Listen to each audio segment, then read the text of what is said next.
welcome once again to Recipe Terapsa, mga recipe pambahay na nagpapasarap sa buhay. Ayan, so ang recipe natin ngayon, pork, ulam. Maraming klase ng adobo akong natutunan, pero ito yung kauna-unahang adobo na natutunan ko sa lola ko. Ewan ko kung mag-a-agree yung ating ibang mga chef at mga cooks dyan, pero ito mismo yung nakita kong ginagawa ng lola ko. Ito yung adobong matanda or adobong puti na tinatawag.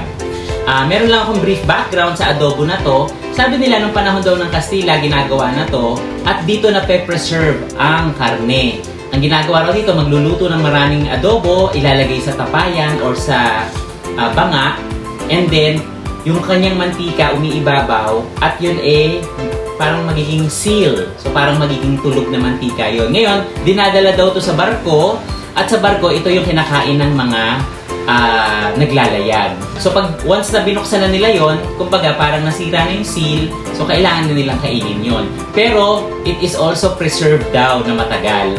Kaya pag adobong matanda or adobong puti, tumatagal ang buhay ng baboy o ng ulam. So papakita ko sa inyo ang ingredients at ang procedure. At ito na ang mga ingredients. Siyempre meron tayong pork na pinaghiwa-hiwa ko na. Bawang, tinadtad ko na rin.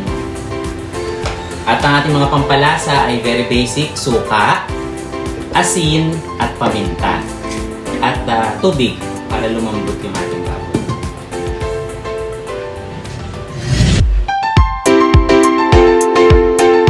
Since na-prepare ko naman na ito lahat, tara samahan niyo ako magluto.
Ayan, so nandito na tayo sa exciting part. Luto na yung ating adobong matanda or adobong puti kung tawagin. So kung mapapansin nyo, medyo matagal siyang lutuin kasi pinalambot natin siya at pinagmantika natin. Yung kinukwento ko kanina, yung mantika na yan ang nagiging seal sa loob ng mga tapayan or mga banga. So titikman na natin. Ayan, saan lambot? Sobra. So, siyempre, hindi naman masarap kainin ito kung walang rice, kaya meron tayong brown rice.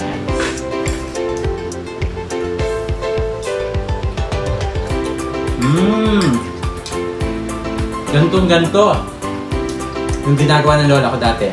Talagang natutunan ko yung kanyang recipe. At para tinatawag nating pampawala ng umay or pamutat yung Tagalog, gumawa ako ng pipino, may suka, at may kaunting sibuyas.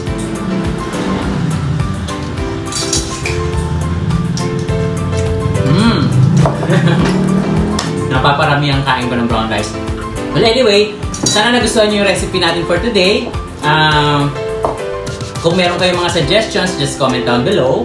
At kung meron gusto niyo mag-guest sa ating show, just comment down below. And again, don't forget to like, comment, share, and subscribe. Recipe Terapsa, mga reseping pambahay na nagpapasarap sa buhay. And don't forget to hit the bell button para sa ating mga latest updates. Okay. Hanggang sa muli. Bye!